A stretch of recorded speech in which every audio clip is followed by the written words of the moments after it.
Salam, bugün sizlərə Azərbaycan tarixi dərsinin izahını verəcəm. 3-cü mövzunun. Gəlin başlayaq.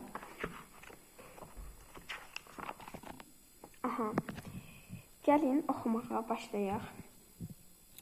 Xilafət dövründə idarə etmə, torpaq və vergi siyasəti. Buralığı oxumayacağım uşaqlar, buradan başlayacağım. İnzibati idarəçilik. Ərəb ağalığı dövründə bütün hakimiyyət ərəb danışının əmrin əlinə cəmləşdi. Ərəblər Azərbaycanı işğal etdikdən sonra Azərbaycan və Qafqazın tabe edilmiş digər bölgələri bir əmirliyə daxil edildi. Əmirliyin iqamətgahı Dəbil şəhərində yerləşirdi. İlk vaxtlar yerli əyanlarından idarəçilikdə geniş istifadə edilirdi. 8-ci əsrin əvvəlində xilafət Qafqazın idarə olunmasına dəyişiklik etdi. Əmirliyin mərkəzi Dəbildən Bərdəyə köçürüldü. Bərdədə və digər mühüm strateji əhəmiyyətə malik. Bərabər buradakı ərəb hərbi qüvvələrində komandalıq edirdi. Tədricən bütün önəmli vəzifələr ərəblər təyin edirdi. Ərəblər Azərbaycanın əsasında Xəzər sahili vilayətlərinin möhkəmlənməyə xüsusi diqqət yetirirdilər. Qafqazda mövqeyinin güclənməsinin həmin bölgələrdə ərəb təsirinin artmasına birbaşa asılı idi. Uşaqlar, mən videonu dayandırıram, oxuyuram, sonra yenə başlayıram. Ona görə belə buradan bura keçirəm də elə yəni. Amma keçmirəm, oxuyuram da. Ona görə də xilafət Xəzəryanı bölgələrdə yaşayan əhali içərisində ciddi cəhdlər kənarlaşırdı. Gəlin 13 səhifəyə keçək.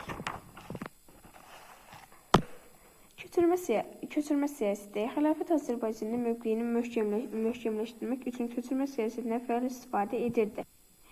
Rabatlar yaradıldı. Ərəb hərbi hissələri yerli əhalinin hesabına saxlanılırdı. 8-ci əsrin 20-ci illərində xilafət Dərbəndini yenidən tutduqdan sonra şəhərə Suriyadan çoxlu sayda ərəb döyüşçü köçürdü. Bu zaman qala divarları təmir edildi. Qalada isə ərzaq və silah anbarları yaradıldı. Köçürmə siyasətinin əsas məqsədi hərbi strateji əhəmiyyəti olan bölgələrdə və qalalarda hakimiyyəti möhkəmləşdirmək, etnik dayaq yaratmaq, Xəzər xaqanlarının hücumuna qarşısını almaq, bütün sərhədlərin mühafizəsini yaxınlaşdırmaq idi. Azərbaycana köçürülməsi dayandırıldı. Ərəblərin Azərbaycan kütləvi qaynayıb qarışdılar. Torpaq sahibliyi. Ərəb ağalığı dövründə Azərbaycanda torpaq sahibliyi 5 əsas forması idi.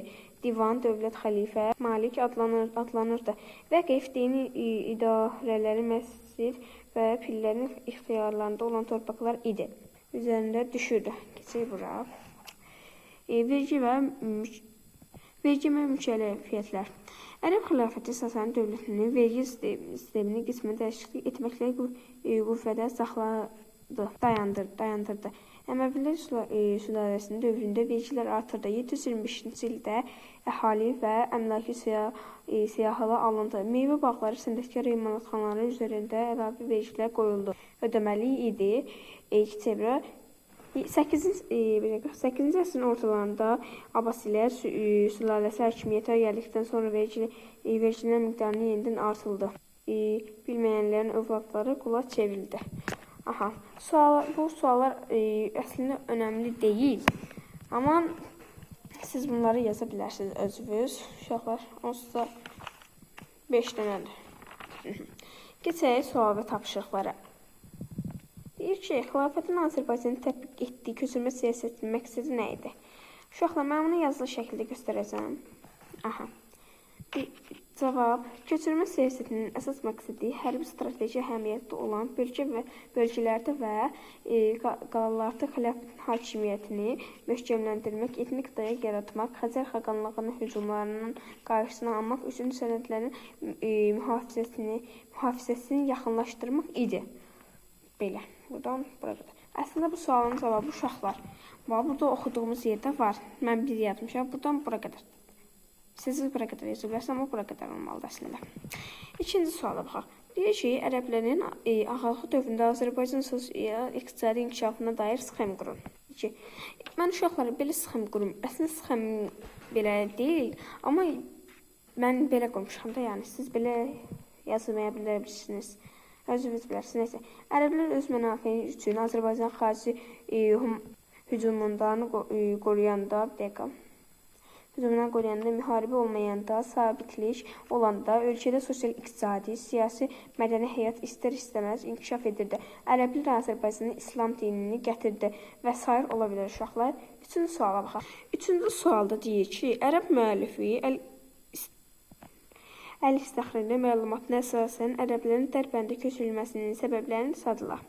Yazmışam ki, uşaqlar orada, yəni Dərbənddə yaşayan adamlara tapşırılmışdı ki, Xəzərlərin İslam torpaqlarına keçə biləcəyi yolları qorusunlar. Ona görə də yalnız 8-ci əsrin sonunda Ərəb-Xəzər müharibələri tam başa çatdı. Çatdıqdan sonra ərəblərin Azərbaycana keçirilməsi dayandırıldı. Uşaqlar, mən burada bu sözü biraz yemişəm və ona görə buradan yazdım. Bu uşaqlar, mən biraz sanki xəttim pis ola bilər, amma uşaqlar o cümlə buradan başlayır, oradan başlayır, dayandırıldıya qədər. İndi uşaqlar keçək 4-cü suala. Deyir ki, Xəzəryanı bölgələrin ərəblər üçün strateji əhəmiyyətini təhlil et. Bunu uşaqlar mən özüm təhlil etmişəm, kitabda yox idi. Deyir ki, cavab yazmışam. Xəzəryanı bölgələrin ərəblər üçün enerji resursları, nəqliyyat yolları, geosiyasi maraqlar və İslam dünyası daxilində əməkdaşlıq baxımından strateji əhəmiyyəti daşıyır. 5. Ərəblər vergi siyasətinin özündə əks etdirən sxem tərtib edin. Bu da yenə sxemdir. 5. Bu arada uzundur. 4 belədir. 5 də belədir. Mən oxuyuram sizin üçün. Zəkat müsəlmanların mal dövlətindən alınan Ənfal dövlətə aid olan yeraltı, yerüstü sərvətlərdən və sahələrdən gələn gəlirdi. Uşaqlar, dərsimin sonuna gəlirəm. Bura qədərdir. Sual və tapşırıq yazılı şəkildə göstərdim. Əvvəlki videomda coğrafiya idi. Yəni coğrafiyada əvvəlki videom coğrafiya izahı idi. Ona da girib baxa bilərsiniz istəsəz. Bundan sonra uşaqlar, mən biraz tam tərs olaraq geriyə qayıdıram. Bundan sonra gələcək video bu olacaq. Yəni Azərbaycan 7-ci sınıf Azərbaycan tarixindən mövzu 2 olacaq. Bu tapşırıqları yenə deyirəm, deməyəcəm. Bunu özünüz yazarsınız. Bunları deyəcəm uşaqlar. Nəysə, videomun sonuna gəlirəm.